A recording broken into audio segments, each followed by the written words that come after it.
Bismillahirrahmanirrahim. Assalamualaikum warahmatullahi wabarakatuh. Waalaikumsalam. Alhamdulillahirabbil alamin wa bihi nasta'inu ala umuri dunya waddin. Wassalatu wassalamu ala asrafil anbiya'i wal mursalin wa ala alihi wa sahbihi ajmain. Rabbi shrah li sadri wa yassir li amri wahlul 'uqdatam min lisani yafqahu qawli, amma ba'd.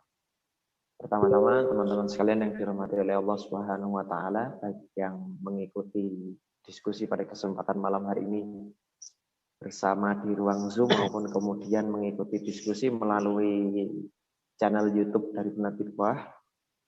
Marilah kita panjatkan puji syukur kita kehadirat Allah Subhanahu wa taala sehingga atas limpahan rahmat dan nikmatnya kepada kita sekalian pada kesempatan malam yang berbahagia ini kita bisa berkumpul, bertemu untuk kemudian mendiskusikan sebuah buku begitu ya, yang kemudian diterbitkan oleh Penerbit Buah dengan judul Pemikiran Politik Islam yang ditulis oleh Syekh Abdul Qadim Zalum ada mungkin beberapa dekade yang lalu begitu ya.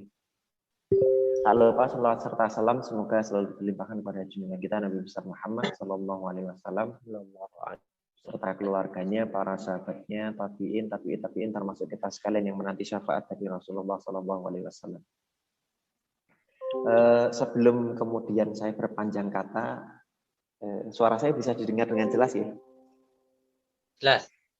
Ya, alhamdulillahirabbil alamin. Mohon maaf ini karena kebetulan sedang ada di luar di wilayah Jawa Barat dan kondisinya itu di puncak gunung dan sedang hujan ini. Saya makanya sempat khawatir kalau nanti jaringannya agak terhambat gitu. Tapi ya semoga kita berdoa kepada Allah Subhanahu wa taala agar acara yang kemudian kita selenggarakan pada kesempatan malam hari ini diberikan kelancaran oleh Allah Subhanahu wa taala. Baik, teman-teman sekalian yang dirahmati oleh Allah Subhanahu wa taala. Pada kesempatan malam hari ini saya diperkenankan oleh Penerbit Buah untuk kemudian menyampaikan tentang politik Islam dan kebangkitan, sebuah pengantar atas buku Pemikiran Politik Islam. Saya ingin memberikan sebuah pendahuluan dari tulisan Syekh Abdul Qadim Zalum ini dengan begini. Dalam kitab Afkarus Syiasiyah yang ditulis oleh Syekh Abdul Qadim Zalum, beliau menuliskan dengan jelas bahwa tegak dan robohnya sebuah negara sangat bergantung dari kuat dan lemahnya pemikiran politik yang dianut oleh suatu negara tersebut. Hal ini karena memang politik dilaksanakan oleh negara maupun oleh umat, di mana negara melaksanakan pengurusan kepentingan umat, sedangkan umat melakukan koreksi terhadap pemerintahan atas berjalannya pengurusan kepentingan umat tersebut. Nah, demi memperoleh kesamaan persepsi atas pemaknaan politik yang nantinya akan senantiasa kemudian disebut dalam diskusi pada kesempatan malam hari ini, maka kami akan membuat semacam sebuah standarisasi istilah begitu ya. Bahwa politik atau siasah mempunyai makna pengaturan urusan umat, baik yang di dalam maupun yang luar negeri. Artinya memang kemudian bertebaran istilah politik yang diterjemahkan secara luas oleh para ahli pemikiran atau ahli filsafat. Tetapi kemudian seringkali peristilahan politik ini dimaknai sebagai suatu hal atau suatu cara yang kemudian digunakan untuk merebut kekuasaan atau memperoleh kursi belaka. Biasanya hanya dimaknai berkisar pada hal-hal yang seperti itu. Tetapi pada kesempatan malam hari ini, kami tidak akan berkutat pada peristilahan hal itu, justru akan membentuk sebuah standarisasi yang baru begitu ya, terkait dengan pemaknaan atas politik ini. Sehingga politik nantinya memang kemudian dimaknai sebagai suatu hal yang khas. Politik Islam itu kemudian dimaknai sebagai suatu hal yang khas, yang kemudian berbeda dengan cara pandang dari pemikiran politik yang lain. Nah, pemikiran politik memang sebuah jenis pemikiran yang paling tinggi di antara pemikiran-pemikiran yang lain. Karenanya memang hal ini berkaitan dengan pengaturan dan pemeliharaan atas berbagai macam urusan umat. tentu saja yang harus dipahami oleh umat Islam hari ini adalah bahwa pengaturan yang sempurna dan paripurna dalam melaksanakan politik Islam hanya dapat dilaksanakan dengan tegaknya daulah. Ya, kita bisa mengibaratkan begini. Seekor ikan itu bisa hidup dengan baik, tentu saja dalam sebuah habitatnya yang baik pula. Bisa jadi bahkan kemudian ikan ini akan mati misalnya ketika dimasukkan dalam sebuah habitat yang berlumpur. Nah, oleh karena itu politik Islam ini tentu saja akan berkembang dengan baik, tentu saja akan dapat dilaksanakan dengan baik, manakala kemudian dilaksanakan oleh sebuah negara. Nah, pemisahan politik Islam dari kehidupan dan agama berarti telah menghancurkan Islam, menghancurkan sistem dan hukum-hukum Islam, serta memusnahkan umat, nilai-nilainya, peradabannya, dan risalahnya. Setidaknya dari yang kemudian ditulis oleh Syekh Abdul Qadim Zalum ini dalam pemikiran politik Islam ini, saya akan mencoba membuat sebuah rumusan sederhana gitu. Mungkin nanti bisa jadi akan dibahas atau diulas oleh senior-senior saya yang lain atau ustadz-ustadz saya yang lain yang kemudian akan membahas pada edisi selanjutnya. Tetapi paling tidak ada 3 hal yang kemudian perlu kita berikan penegasan begitu ya. Mengapa kemudian pemisahan politik Islam dari kehidupan dan agama ini setidaknya disebabkan oleh beberapa hal. Yang pertama tentu saja sebab internal. Di mana hari ini umat Islam itu telah tertimpa sebuah petaka akibat lemahnya pemikiran politik mereka. Nah, oleh karena itulah maka kemudian saya pikir begitu ya, buku ini hadir untuk memberikan sebuah gagasan, memberikan sebuah pemikiran, mengembalikan pemikiran umat itu sehingga mereka memang memiliki pemikiran politik khas keislaman itu sendiri atau khas Islam itu sendiri. Bukan kemudian mengambil pemikiran politik didasarkan pada peradaban yang lain. Ini tentu saja yang pertama.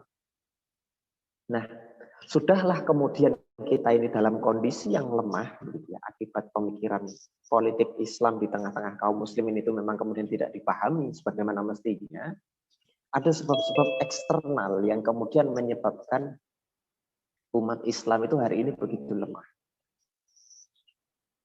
Yaitu adalah negara kafir penganut sekulerisme yang menganut doktrin bahwa pemisahan agama dari kehidupan politik dan secara aktif memang menyebarkan pemikiran ini. Ya, mereka memberikan penyesatan pemikiran bahwa politik ini tidak pernah sejalan dengan agama. Maka agama itu, maka politik itu harus dipisahkan dari agama. Maknanya apa? Maknanya memang kemudian politik ini hanya dimaknai sebagai suatu jalan yang pragmatis untuk mencari kekuasaan. Dan mustahil bagi kita umat Islam untuk kemudian merubah mungkin habitat atau budaya pemikiran politik seperti saat ini. Itulah yang memang kemudian disebarkan oleh negara kafir barat yang kemudian menganut paham sekulerisme. Ya. Memang kemudian negara sekuler ini punya kewajiban. Nah, di dalam diri mereka itu mereka sudah membuat semacam garis langkah yang akan mereka lakukan untuk kemudian menyebarkan ide-ide sekulerisme ini. Negara sekuler punya kewajiban untuk membentuk masyarakat yang juga sekuler, di mana pemahaman tentang dunia dan kehidupan tidak lagi disandarkan pada penafsiran tentang realitas di luar diri mereka. Artinya, penentu benar dan salah itu memang kemudian distandarkan pada manusia itu sendiri. Prinsip tentang kebenaran tidak didapatkan pada suatu zat yang sifatnya itu abstrak. Namun realitas yang menurut mereka benar dan nyata, yaitu manusia. Jawaban atas segala permasalahan tentang kehidupan ya, di dunia ini tidak terletak pada suatu daya atau kekuatan yang bersifat wajibul wujud. Namun jawaban tersebut terletak pada diri manusia sendiri. Seolah-olah memang manusia inilah penentu berbagai macam penyelesaian permasalahan atas segala sesuatu yang terjadi di dunia. Itulah memang gagasan yang kemudian dicangkokkan oleh negara kafir barat itu ke dalam diri kaum muslimin atau ke dalam tengah-tengah kaum muslimin. Masyarakat sekuler sendiri meyakini bahwa kebenaran tertinggi bukan lagi milik agama, namun telah menjadi bagian dari kekuatan alamiah manusia. Kebenaran teologis yang biasanya disematkan secara eksklusif terhadap agama dianggap sebagai sebuah khayalan. Bahkan kemudian diibaratkan sebagai sebuah belenggu dan penghalang terhadap kemajuan atau modernitas, serta hambatan bagi perkembangan kehidupan manusia dewasa ini. Sehingga kemudian seolah-olah agama itu menjadikan manusia ini justru tidak dewasa, peradaban ini tidak dewasa. Nah, itulah yang kemudian dicangkokkan. Nah, hal demikian digaungkan agar di tengah-tengah umat Islam itu tetap umat Islam ini berada dalam penindasan adidaya kafir penjajah dan tidak mampu menemukan jalur kebangkitan diri mereka sendiri. Umat Islam dalam konteks ubudiyah, keibadahan, saya pikir akan didiamkan.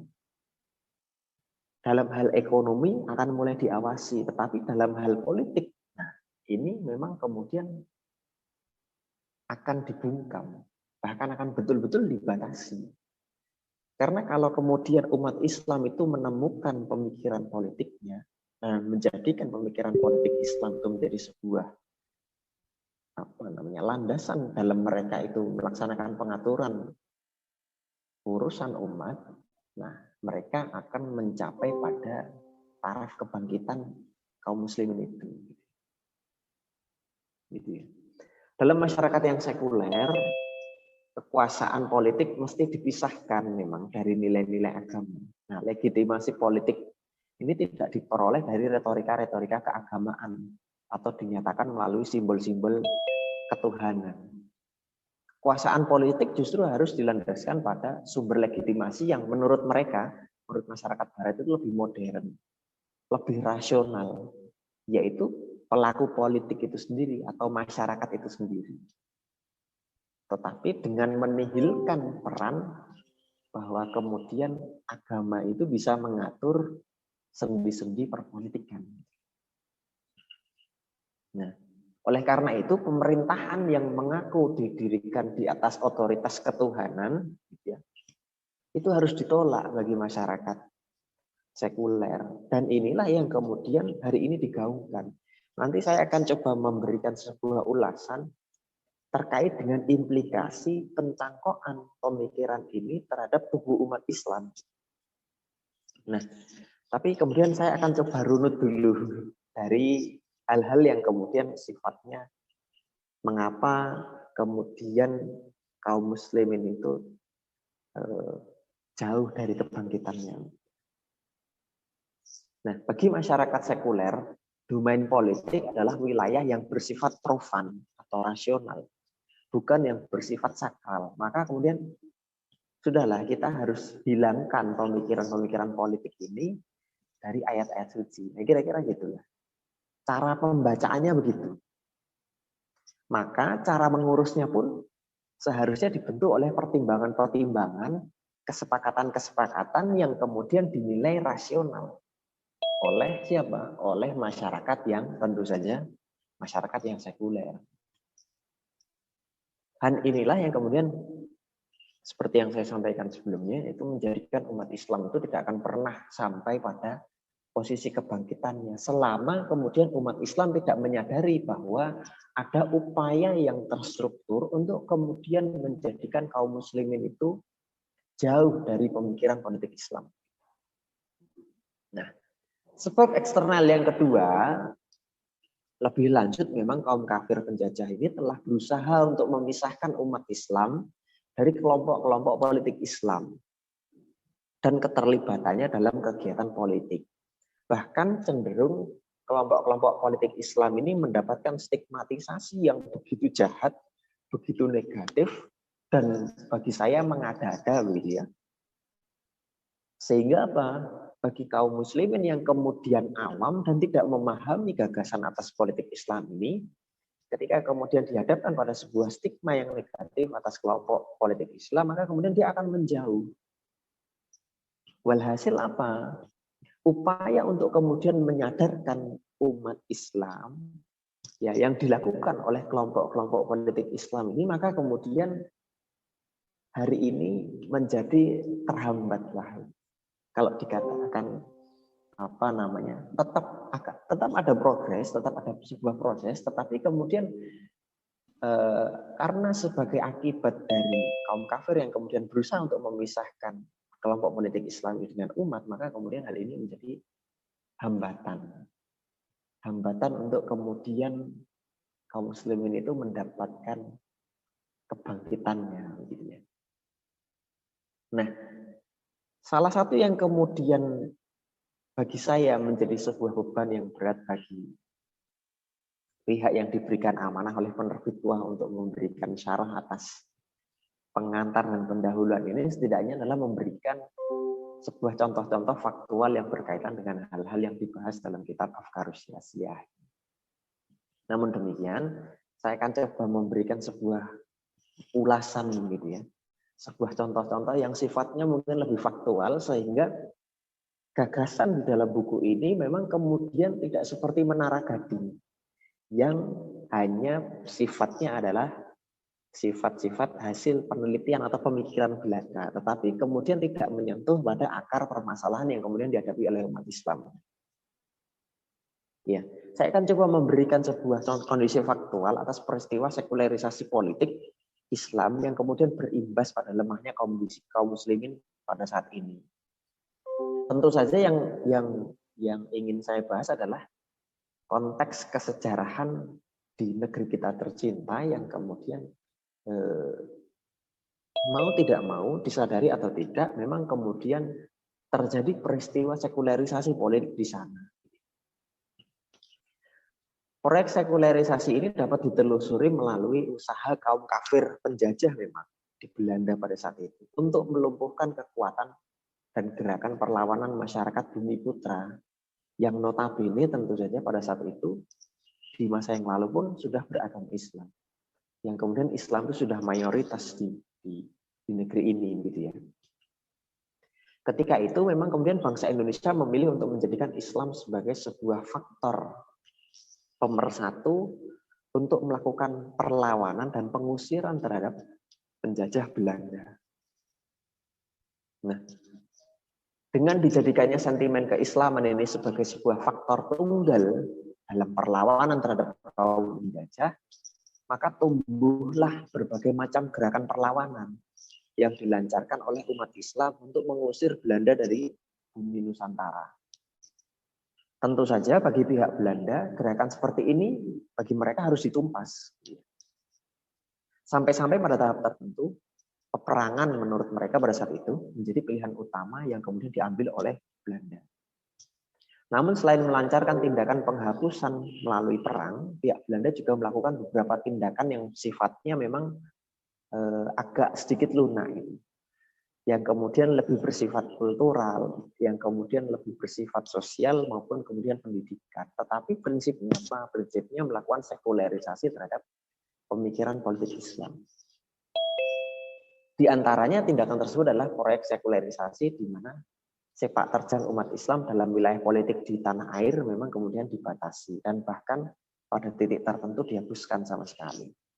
Ketika kemudian sudah mengarah pada kekuatan yang cukup besar untuk kemudian bersatu di dalam Islam, gitu ya. Hal ini kemudian mulai dibatasi.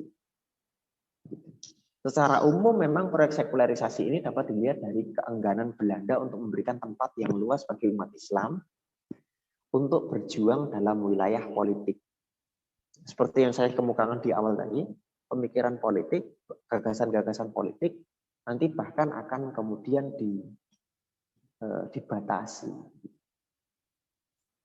sampai pada taraf yang kemudian bagi kita mungkin ini pembatasan yang cukup cukup seolah-olah kaum muslim itu sudah tidak bisa berkutik, kira-kira begitu. Kesulitan ini memang semakin bertambah ketika hubungan antara elit politik Bumiputra dan elit muslim memang kemudian membentuk. Elit politik Bumiputra dipaksa untuk tidak menunjukkan identitas keislaman mereka. Seolah-olah kalau dulu kita menyebut elit Bumiputra ini sebagai sebuah kelompok elit yang kemudian menjadi pegawai pemerintah. Tidak boleh menunjukkan keislaman mereka. Mereka bahkan pada titik tertentu tidak berani mengambil resiko untuk kehilangan jabatan apabila menunjukkan identitas keislaman mereka ataupun simpati yang besar terhadap simbol-simbol dan kepentingan umat Islam. Nah, hal inilah yang kemudian seolah-olah kita, kalau misalnya kemudian kita bisa jeli melihat peristiwa politik yang kemudian terjadi di negeri kita tercinta hari ini, hal inilah yang kemudian berulang. Mulai dari kegiatan pengajian di lingkungan BUMN yang dibatasi, terus kemudian tes wawasan itu yang kemudian memang justru lebih menggali bukan pada profesionalitas pekerjaan yang kemudian dilamar tetapi lebih kepada bagaimana sih gagasan Anda tentang Islam. Nah, yang kemudian ketika seseorang itu menunjukkan keberpihakan terhadap Islam atau kemudian simpati terhadap kepentingan umat Islam itu seolah-olah kemudian mereka tidak bisa berkiprah secara luas. Nah, akhirnya saya kembali lagi kepada konteks kesejarahan kita Sebagai gantinya, para elit politik Bumiputra ini kemudian lebih memilih untuk memikirkan bahasa dan seni serta mengembangkan budaya Jawa yang lama, yaitu era sebelum kedatangan Islam di mana nilai-nilai ajaran Hindu cukup berpengaruh.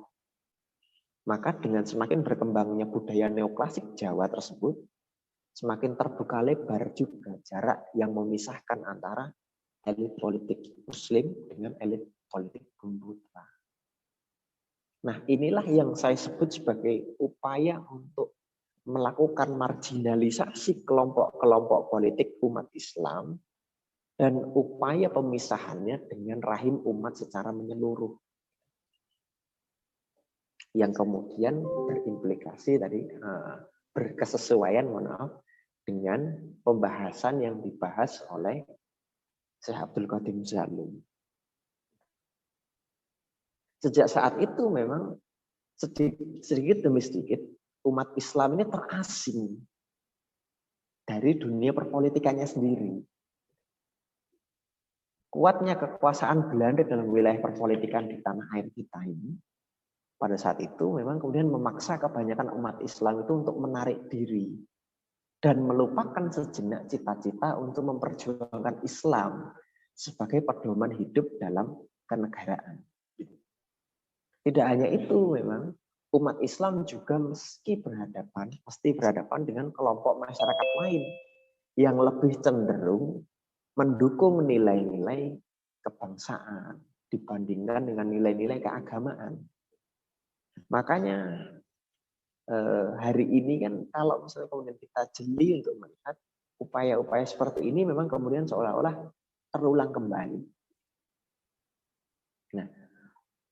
Nah, nilai-nilai inilah dijadikan sebagai asas pemersatu dan kesatuan bangsa. Kalangan ini adalah generasi pertama elit politik di Indonesia yang terdiri dari para perwira militer yang memiliki latar belakang pendidikan barat. Yang kemudian memang sudah dicanangkan atau sudah dididik dalam kerangka berpikir masyarakat yang sekuleristik. Sebagian besar kalangan ini juga berasal dari lingkungan priai yang terbaratkan atau juga kalangan Katolik, Protestan, dan sinkretik, orang-orang abangan. Nah, karena menganut nilai-nilai barat yang liberal, maka kalangan elit ini selalu menunjukkan sikap politik yang sekuler, dan dalam konteks Indonesia nampaknya yang kemudian terjadi adalah upaya-upaya untuk melakukan sekulerisasi politik di tanah air ini memang umumnya bergerak dari atas ke bawah atau top down movement. Yang ini tentu saja memang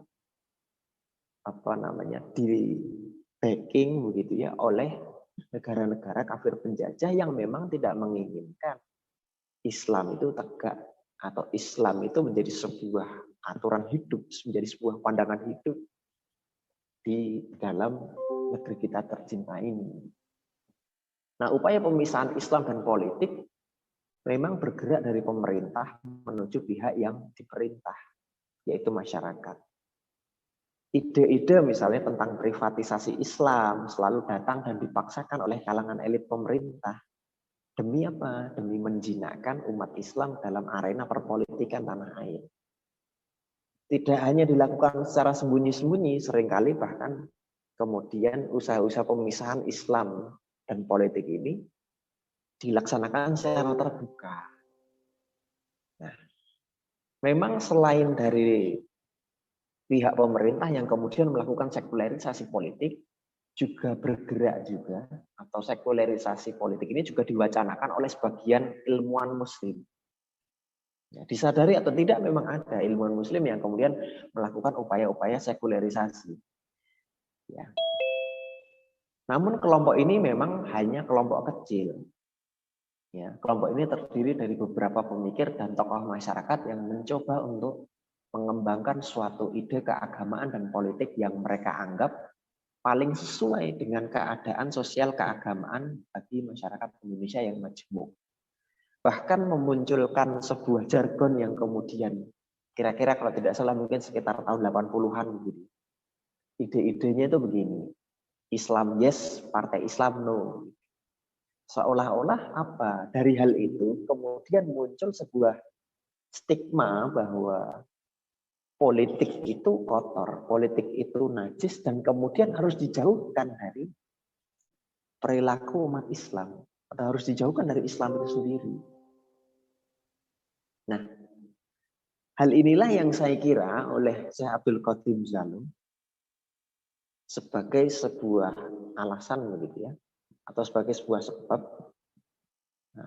terkait penyesatan pemikiran bahwa politik ini tidak sejalan dengan agama. Walaupun pada prinsipnya penerjemahan atas partai politik yang kemudian saya bahas tadi memang perlu kita redefinisikan ulang dan dispesifikasi ulang, yang nanti saya yakin akan dibahas oleh senior-senior saya yang lain di pertemuan-pertemuan yang akan datang. Artinya memang kemudian penerjemahan atas partai politik ini harus suatu hal yang spesifik, yang berkaitan dan tidak bisa dipisahkan dari apa? Penerjemahan atas politik dalam kerangka berpikir Islam itu sendiri, yaitu riayah su'unil ummah atau pengurusan kebutuhan hidup umat, gitu ya. Nah, yang kemudian terjadi di alam kesejarahan kita itu memang kemudian pada perkembangan di hari ini, gitu ya, gerakan sekularisasi politik oleh ilmuwan muslim ini memang kemudian menimbulkan implikasi yang penting. Di antara implikasi tersebut adalah perubahan orientasi keagamaan umat Islam yang kemudian coraknya awalnya begitu ya, saya anggap sebagai suatu hal yang lebih formalistik kepada suatu hal yang sifatnya lebih substansialistik. Yang sebelumnya memang menginginkan tegaknya misalnya syariah Islam dalam bingkai daulah gitu ya. Tetapi kemudian ini diarahkan oleh ilmuwan-ilmuwan muslim yang kemudian menyebarkan ide sekulerisme itu tadi lebih kepada tataran yang sifatnya lebih substansial.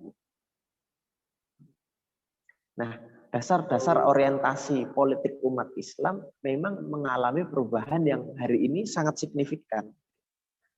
Yang tadinya lebih formalistik, kemudian diarahkan pada substansialistik tadi.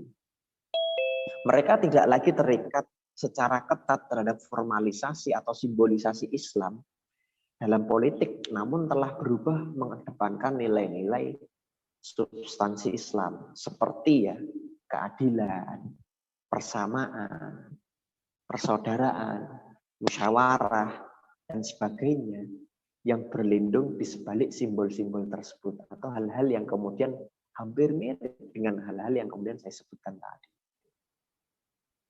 Nah, dengan demikian gerakan sekularisasi politik ini menolak politik Islam yang mencita-citakan terbentuknya daulah Islam, ideologisasi Islam, partai Islam maupun pelaksanaan syariat Islam dan sebagainya.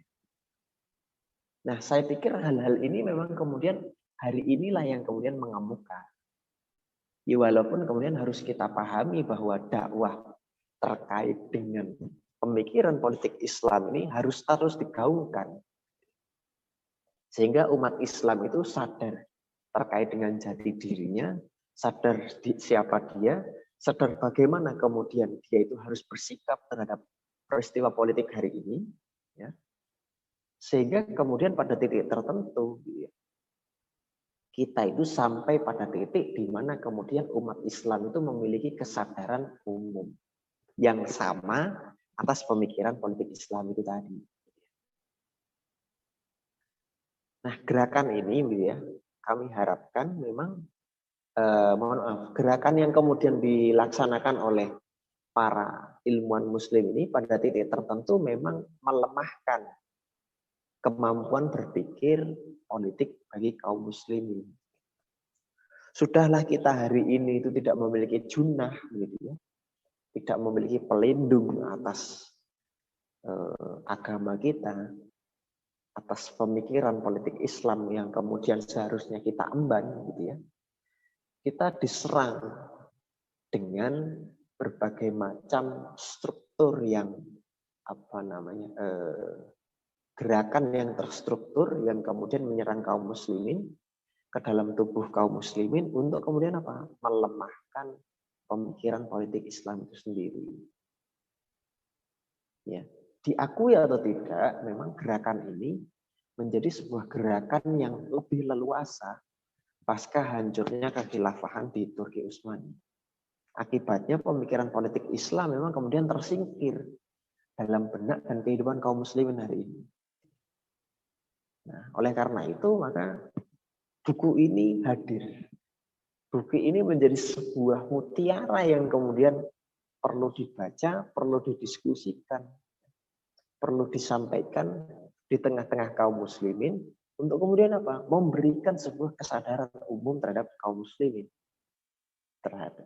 terkait dengan pemikiran politik Islam itu sendiri. Memang harus ada usaha-usaha untuk kemudian melakukan pembinaan, ya, umat Islam ini dengan sakofah Islam secara berkesinambungan, ya, dengan pemahaman terhadap hukum, pemahaman terhadap pemikiran politik Islam, ya. Dengan demikian kebangkitan Islam itu kemudian akan kita capai, akan kita raih. Saya pikir selama kaum muslimin itu tidak memahami peristiwa politik dan tidak terjun dalam urusan yang berkaitan dengan politik, maka kebangkitan Islam itu tentu jauh panggang dari api. Nah, pembinaan politik ini diharapkan ketika kemudian masing-masing dari kita yang memahami gitu ya gagasan terkait dengan politik Islam, terus kemudian menciptakan kesadaran politik di tengah-tengah kaum muslimin, gitu ya, sehingga tercipta wahyu siasi dan kesadaran umat. Maka kita bisa berharap ketika kesadarannya sama, perilakunya sama, umat itu juga akan berjuang bersama-sama dengan kelompok atau partai politik Islam yang memang berusaha untuk dijauhkan, gitu, distigmatisasi negatif, ya, disebut sebagai sebuah gerakan yang radikal dan lain sebagainya dengan tuduhan-tuduhan yang tidak masuk akal. Gitu ya. Nah, siapakah yang kemudian akan melakukan pembinaan terhadap kaum muslimin secara umum, ya saya pikir para aktivis Islam, yang tentu saja para aktivis Islam ini harus memahami gambaran atas pemikiran politik Islam yang seharusnya diemban oleh mereka. Stigmatisasi buruk atas pemaknaan konsepsi politik Islam tentu harus disingkirkan. Sehingga umat Islam betul-betul dekat dengan para pengemban dakwah Islam yang memahami pemikiran politik Islam yang sesungguhnya. Nah, justru disinilah kita bisa berharap kebangkitan Islam itu nanti dekat. Tetapi ketika kemudian pemikiran politik Islam ini juga tidak dipahami oleh para pengemban dakwah Islam atau aktivis Islam, ya tentu saja hal-hal yang kemudian berkaitan dengan kebangkitan umat ini, yang saya kemukakan tadi, ya mungkin masih jauh lah. Dan kita harus berusaha lebih keras lagi untuk kemudian memberikan penyadaran di tengah-tengah kaum muslimin. Baik, mungkin ini saja yang bisa saya sampaikan di dalam kesempatan malam hari ini untuk memantik diskusi bersama dengan teman-teman sekalian yang dirahmati oleh Allah Subhanahu wa taala. Semoga yang sedikit ini bermanfaat dan semoga kemudian dari yang sedikit ini kita bisa berdiskusi secara lebih terbuka gitu ya. Yang nanti akan dipandu oleh teman saya Ustadz Sofi Amhar. Kurang lebihnya saya mohon maaf. Wallahul muwaffiq ila aqwamit thoriq. Saya kembalikan kepada Ustadz Fahmi Amhar. Kami persilahkan Ustadz Fahmi Amhar. Sofi. Oh, maaf, Ustadz Sofi Amhar. Baik, terima kasih Ustadz Ihsan yang sudah memberikan pendahuluan berkaitan dengan tema kita pada kesempatan malam hari ini, yaitu politik dan kebangkitan. Jadi memang penekanan beliau tadi di akhir bahwa kebangkitan umat Islam itu akan jauh bisa kita raih kalau kemudian kaum muslimin itu kemudian tidak mempedulikan pemikiran politik atau politik secara umum. Sebagaimana di dalam kata pengantar yang disampaikan di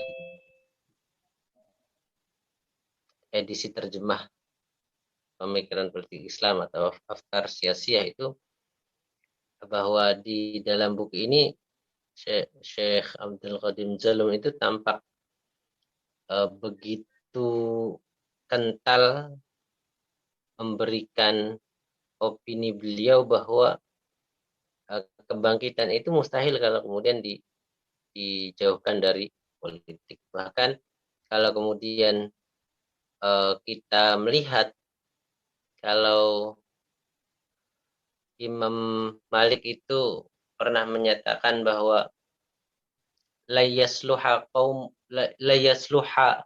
akhiru hadhil ummah illa bima waluha, tidak akan baik generasi penerus umat ini kecuali dengan sesuatu yang menjadikan generasi pertamanya baik. Itu tampaknya kalau di dalam buku ini membaca itu Syekh Abdul Qadim Zalum itu menerjemahkan apa yang dinyatakan oleh Imam Malik itu sebagai politik. Jadi kalau kemudian kaum muslimin itu tidak kembali kepada politik Islam, maka umat ini tidak akan baik. Sebab generasi awal umat ini juga menjadi baik itu karena pengaturan politiknya itu baik.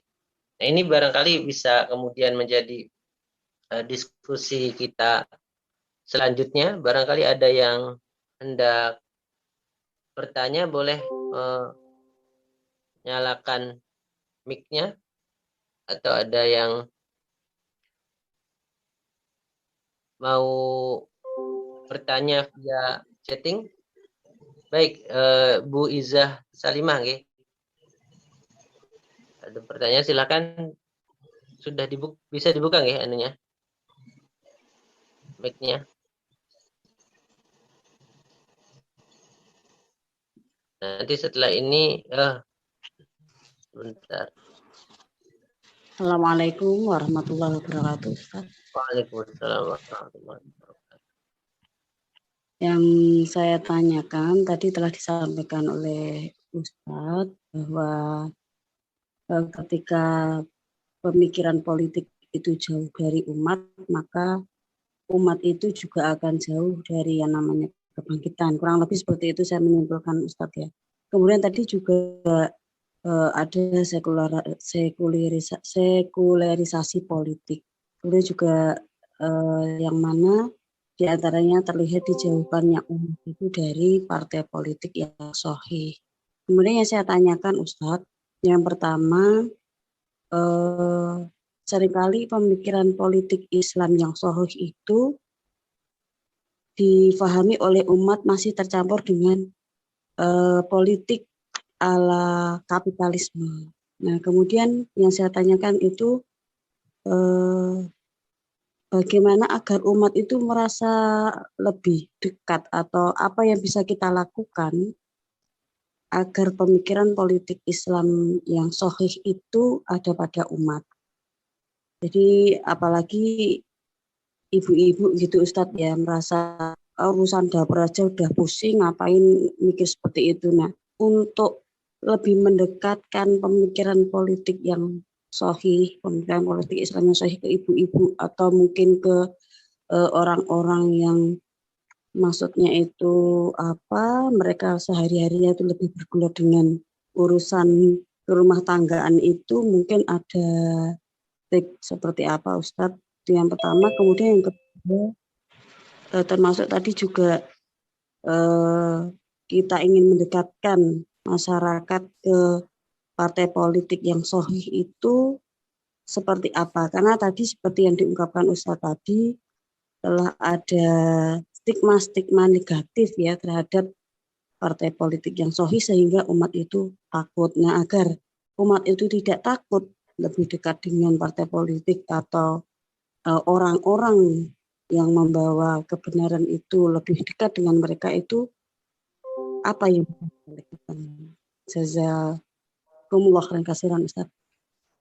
Baik, terima kasih Bu Izzah Sarimah. Ini ada lagi Bu Yeni Marlina sudah angkat tangan. Silakan dinyalakan mikrofonnya. Iya, terima kasih Ustadz. Mohon maaf tidak menyalakan video ya Ustadz ya. Izin. Ya. Ya, bismillahirrahmanirrahim. Assalamualaikum warahmatullahi wabarakatuh. Waalaikumsalam. Iya, terima kasih kepada Ustadz Ihsan yang sudah memaparkan pendahuluan dari pembahasan atau bedah kitab dari Petrus apa namanya? Afkar Siyasiyah yang insya Allah akan dibahas lebih lanjut. Yang menarik tadi di awal ketika ada penggambaran bahwa penjauhan umat Islam dari pendefinisian istilah politik Islam yang sesungguhnya ini ternyata sudah terjadi sebelum ya Indonesia merdeka ya kalau kita lihat dalam sejarah Islam itu ya sudah sejak dari lama sekali ya sebelum kejayaan Islam itu runtuh. Kemudian keberhasilan dari apa yang menjadi program Barat, negara-negara Barat untuk mensekulerkan umat Islam, ya ini kan sudah kita saksikan ya pada hari ini bahwa telah terjadi fobia politik gitu di kalangan umat Islam ketika umat Islam ini umat secara umum ya dihadapkan dengan praktek-praktek politik yang dilakukan oleh para elit yang ada di pemerintahan ini sudah membuat ketakutan tersendiri gitu melihat praktek-praktek buruk yang sudah dirasakan dampaknya oleh umat. Itu kalau umat secara umum ya, tapi bagi para elit politik yang ada di kekuasaan justru ini melanggengkan kekuasaan mereka semakin bertahan. Nah, tapi di satu sisi kita harus memaparkan kepada umat untuk umat ini bisa bangkit kembali dan tidak berlama-lama dalam kondisi yang buruk pada saat ini, maka mau nggak mau kan kita harus menjelaskan tentang aktivitas yang harus dilakukan oleh umat. Dan aktivitas itu kan tidak bisa terpisah dari aktivitas politik yang sesungguhnya yang tadi sudah dijelaskan oleh Ustadz ya. Nah, yang saya maksud untuk bisa kita memaparkan, mengembalikan kesadaran umat ini agar tidak fobi dengan politik, berarti kita kan harus mengembalikan kepada pemahaman politik Islam. Sementara leveling yang ada di masyarakat itu kan macam-macam ya, ada masyarakat, kemudian ada para tokoh-tokoh, kemudian juga ada level yang lebih tinggi lagi pemikirannya. Nah, untuk level ini apakah ada trik-trik tertentu Ustadz agar kita bisa menggambarkan bahwa pemahaman politik ini tuh harus dipahami oleh semuanya, tapi dengan penjelasan yang berbeda pula gitu untuk menghadapi grade yang ada di masyarakat pada saat sekarang. Ya mungkin itu saja agar nanti penjelasan penerimaan terhadap ide-ide Islam itu kan lebih mudah gitu ketika pendefinisian politik ini sudah clear, karena kita sering mentok pada fakta ya yang ada di tengah-tengah masyarakat, masih sulit gitu untuk kita memberikan pendefinisian dalam Islam itu ada politik gitu, maksud Islam itu tidak sekuler gitu. Nah ini yang butuh waktu tersendiri untuk bisa memahamkan dan memberikan penyadaran ke tengah-tengah masyarakat yang ada pada saat ini. Ya mungkin itu aja. Terima kasih Ustaz. Assalamualaikum warahmatullahi wabarakatuh.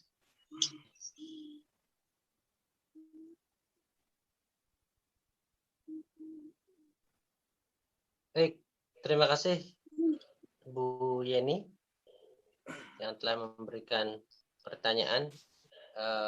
Ini dari YouTube juga ada satu pertanyaan Ustaz. Saya bacakan saja nggih, biar ganjil jadi 3.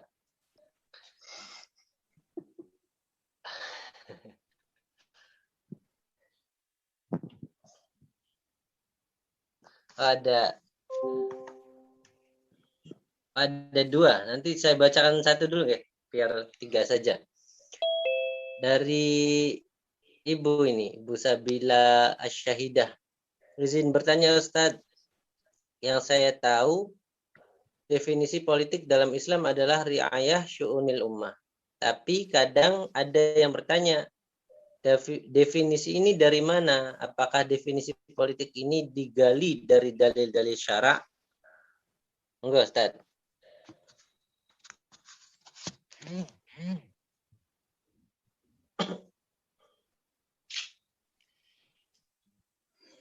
Baik, bismillahirrahmanirrahim.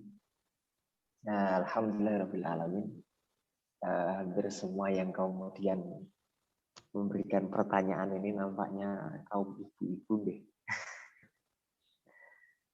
Menunjukkan bahwa ada semacam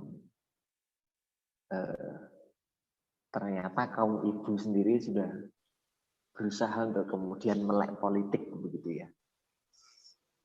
Dari yang pertanyaan yang pertama, saya akan coba melakukan elaborasi gitu ya atas pertanyaan-pertanyaan yang diberikan oleh ibu-ibu yang kemudian tadi sudah menyampaikan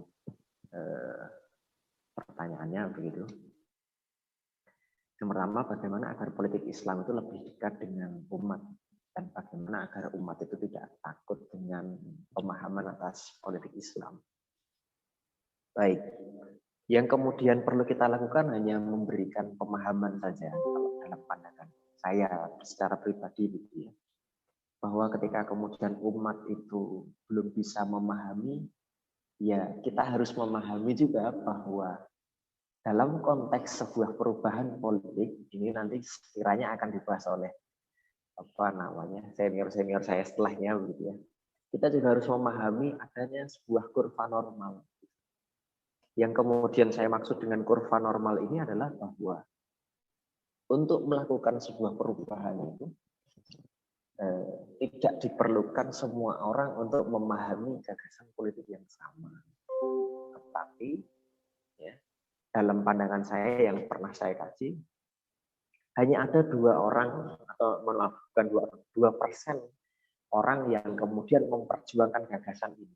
Dan 2% ini akan berhadapan dengan 2% lain yang menjadi ideolog bagi gagasan politik yang berhadapan dengan cara pandang politik Islam. Nah, sedangkan sisanya bagaimana? Sisanya adalah masa yang kemudian kita sebut sebagai floating mass atau masa mengambang. Yang dimana masa mengambang ini nanti akan dibagi-bagi lagi ke dalam orang-orang yang early adopter, orang-orang yang paling cepat menerima gagasan. Dia mungkin tidak langsung berjuang bersama dengan kita untuk menyampaikan gagasan pemikiran politik Islam, tetapi dia menerima. Ya, saya menerima. Sisanya yang lebih besar daripada itu adalah orang-orang floating mass yang saya katakan sebagai pihak-pihak yang kemudian masa bodoh atas perubahan. Yang mereka pikirkan karena memang hanya yang penting kemudian mereka ini bisa hidup dalam kondisi yang layak. Siapapun yang memimpin, bagaimanapun keadaannya, bagaimanapun sistem yang kemudian berlaku dalam sebuah negeri itu. Artinya apa? Artinya kita pasti akan menemui orang-orang yang lebih banyak nanti dalam kondisi pihak-pihak yang floating mass itu tadi. Yang mereka pun nanti akan berubah dengan cepat, gitu ya, ketika mereka melihat sebuah perubahan yang cukup besar, gitu, perubahan yang cukup dahsyat, gitu ya, itu akan mengubah cara pandang mereka. Karena saya pernah melakukan pengkajian terhadap tipologi orang, gitu ya. Seorang pemikir tuh pernah menyampaikan begini, tipologi orang itu hanya ada 2. Yang pertama, dia adalah tipologi orang yang kemudian believing is seeing, atau tipologi yang kedua dia adalah orang yang seeing is believing. Nah, tipologi yang pertama menjelaskan tentang bahwa ketika kita itu mempercayai sesuatu, maka kita itu akan melihat bagaimana roadmap untuk mewujudkannya, kapan terwujudnya, gitu ya. Jadi seolah-olah walaupun kemudian kita belum melihat bentuk fisiknya, gitu ya, bentuk pola-pola penerapan Islamnya, gitu. Tetapi ketika kita sudah mempercayai itu nanti akan ada, itu nanti akan tegak, dan Islam itu akan menyejahterakan seluruh dunia, gitu ya. Itu kita seolah-olah bisa melihat. Itu tipologi orang yang pertama. Nah, tipologi orang yang kedua adalah tipologi orang yang seeing is believing.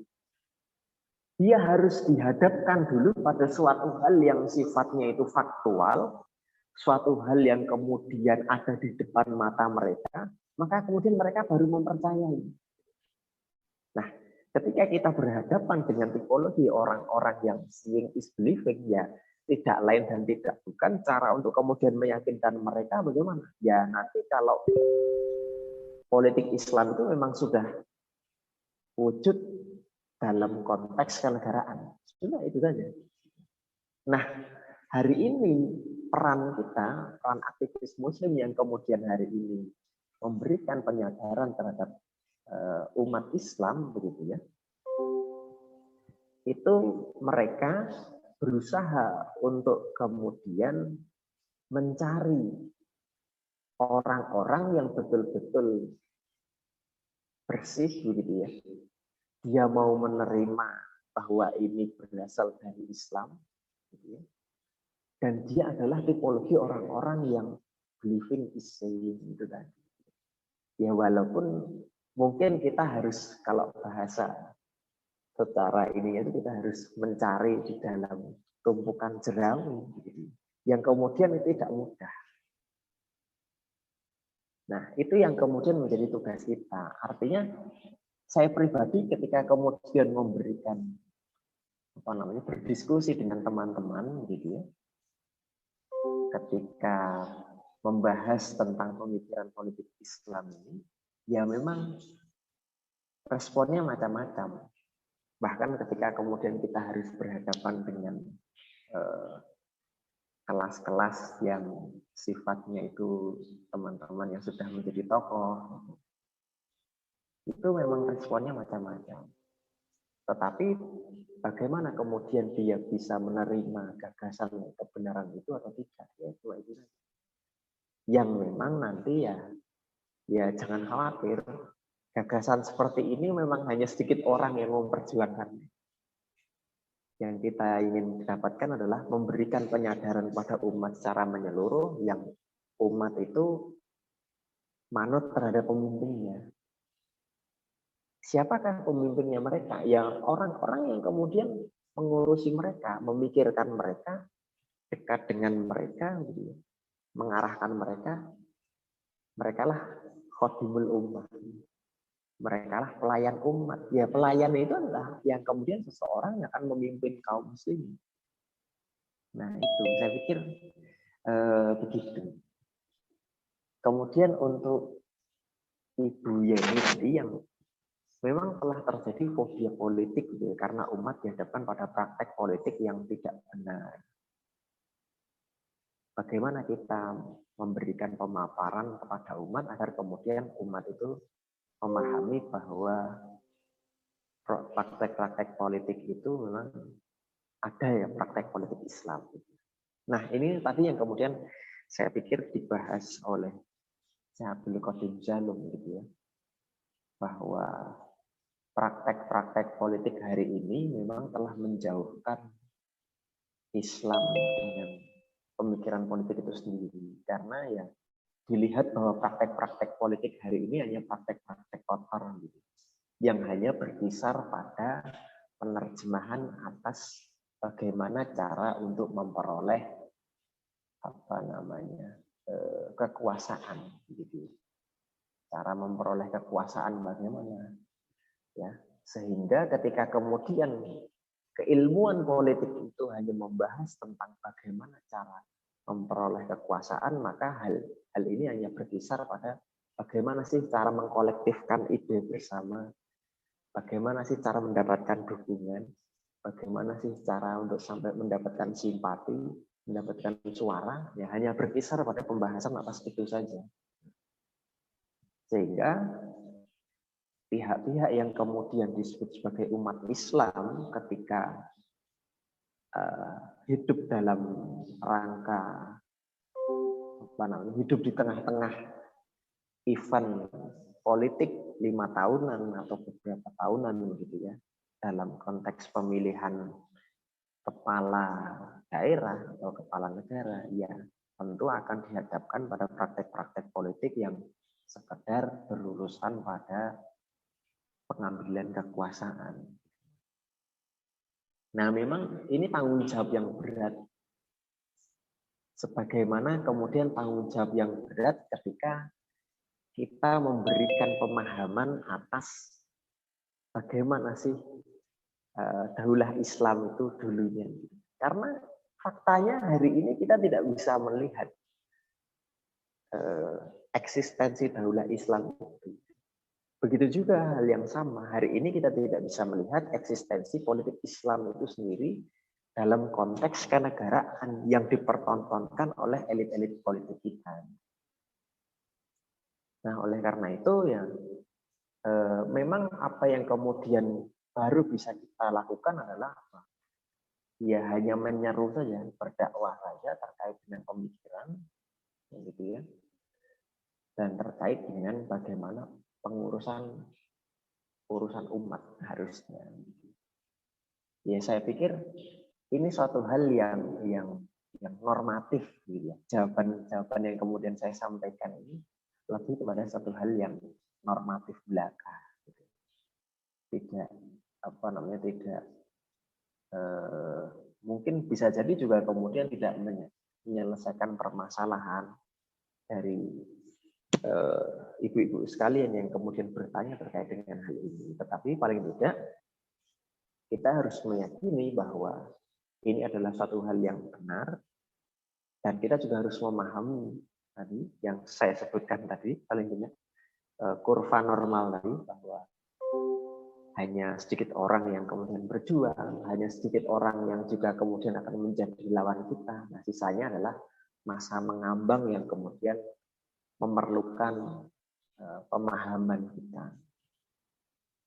Nah, permasalahannya terkadang masa mengambang ini juga kemudian bisa dipengaruhi oleh faktor-faktor yang sifatnya remeh-temeh misalnya, yang kemudian seringkali disebut sebagai serangan fajar dan sebagainya.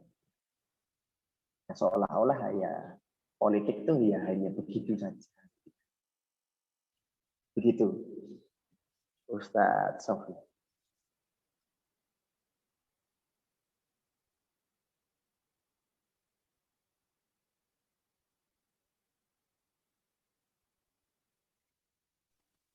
Baik, terima kasih Ustadz Ihsan. Ini pertanyaannya masih banyak, terutama di YouTube ini, Ustadz. Gimana? Mau saya baca satu-satu kemudian antum tanggapi atau berapa ini? Baiknya nih. Monggo Ustadz. Nanti sampai waktunya habis atau sampai saya bisa menanggapi yang bisa saya tanggapi gitu ya. Silakan. Siap. Baik, ini ada dari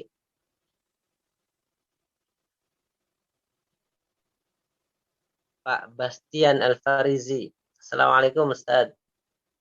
Mau bertanya, kenapa umat Islam hari ini masih merasionalkan pemikiran politik Barat tadi sebagai hal yang bisa dimaklum atau masih sejalan dengan Islam? Kalau tadi dikatakan hal yang bersifat formalitas menjadi substansial, mungkin seperti demokrasi, ide-ide kebangsaan yang saat ini masih dimaklumi oleh sebagian besar gerakan Islam. Ya, ini ada dua persoalan. Pertama tentang formalitas menjadi substansial, kemudian sebelumnya itu tadi ya tentang merasionalkan pemikiran politik Barat, itu apakah bisa dimaklumi atau tidak, atau kenapa umat Islam hari ini masih merasionalkan pemikiran politik Barat gitu. Monggo, satu-satu aja dulu deh.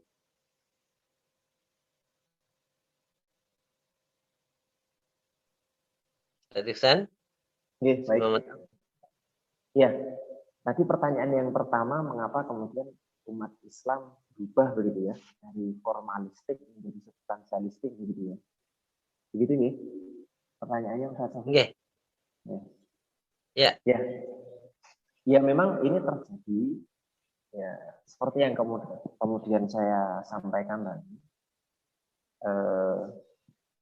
Ada sebuah kecenderungan dari bintang di tengah-tengah kaum muslimin sendiri memang yang kemudian melakukan upaya untuk melakukan sekularisasi berdasarkan pada keilmuan mereka gitu. Jadi yang menyampaikan ini bukan orang-orang yang kemudian baru lulus kuliah, tetapi mereka yang kemudian melakukan upaya-upaya sekularisasi ini justru malah lahir dari orang-orang yang memang punya jabatan atau titel-titel tertentu di tengah-tengah kaum muslimin atau kampus gitu ya. Yang ini memang menjadi sebuah agenda ya, agenda politik tentu saja, di mana saya pikir di belakangnya tentu saja ada pihak-pihak yang memberikan pengarahan sehingga mungkin penelitian atau mungkin diseminasi hasil penelitian, buku-buku yang kemudian dikeluarkan itu menunjukkan atau mengarahkan kaum muslimin agar bahwa konsep-konsep formalistik itu sudah tidak layak lagi diterapkan hari ini, tetapi ya kita itu sekarang substansial saja. Contohnya misalnya ya di sini kan sudah ada syuro, sudah ada musyawarah, ya tentu saja ini bagian dari Islam. Sehingga kemudian substansi Islamnya sudah ada.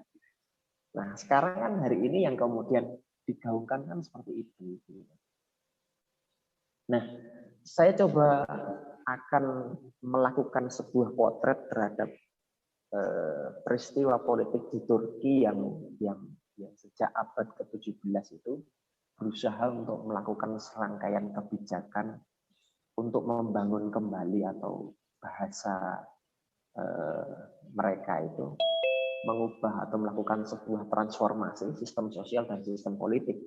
Karena apa? Karena dianggap sistem khilafah yang kemudian tegak di Turki itu atau Turki Utsmani itu dianggap sebagai suatu sistem yang kuno dan mesti digantikan dengan sistem politik yang sekuler sebagaimana yang kemudian diterapkan di Barat. Secara ringkas di Turki itu setidaknya ada 3 bentuk sebuah sekularisasi. Yang pertama ada sekularisasi simbolik atau symbolic secularization. Kemudian sekularisasi institusional atau institutional secularization, dan sekularisasi fungsional atau fungsional sekularisasi. Nah, selanjutnya kebijakan-kebijakan di atas itu direalisasikan dengan berbagai cara, misalnya seperti mengganti aksara Arab dengan aksara Latin, penggunaan kalender Gregorian, pakaian ala Barat, menjadikan hari Minggu, penyebutannya bahkan Minggu sebagai hari libur nasional, menggantikan hari Jumat, dan sebagainya. Nah, pemerintah sekuler Turki juga menghapus undang-undang syariah dan menggantikannya dengan kitab undang-undang sekuler yang diadopsi dari Barat, khususnya dari Swiss. Dalam bidang pendidikan misalnya, upaya sekularisasi ini menjelma dalam penyatuan struktur pendidikan nasional yang kemudian dia harus distandarisasi oleh ibaratnya Kementerian Pendidikan di Turki sana pada saat itu. Untuk melaksanakan kebijakan ini, pemerintah sekuler Turki melalui Kementerian Pendidikan dia memaksakan kurikulum sekuler yang harus diterapkan di seluruh lembaga pendidikan yang ada. Nah, Kementerian Pendidikan bahkan kemudian diberikan kuasa penuh untuk melakukan kontrol pengawasan yang ketat terhadap pelaksanaan kebijakan tersebut. Nah, upaya sekularisasi ini memang berkulminasi pada 3 Maret 1924 ketika sistem khilafah itu kemudian dihapuskan. Meskipun dilakukan secara sistematis dan terstruktur, namun sekularisasi ini ternyata mengalami sebuah kendala dan hambatan. Artinya apa? Ya walaupun kemudian ada upaya-upaya melakukan substansialisasi atas formalisasi Islam yang terbentuk pada masa itu, gitu ya. Kendala-kendala tersebut ternyata juga ada. Karena apa? Karena memang kemudian sekularisasi ini adalah bukan merupakan suatu proyek yang benar-benar dipikirkan, dihayati dan dilakukan bersama dengan publik.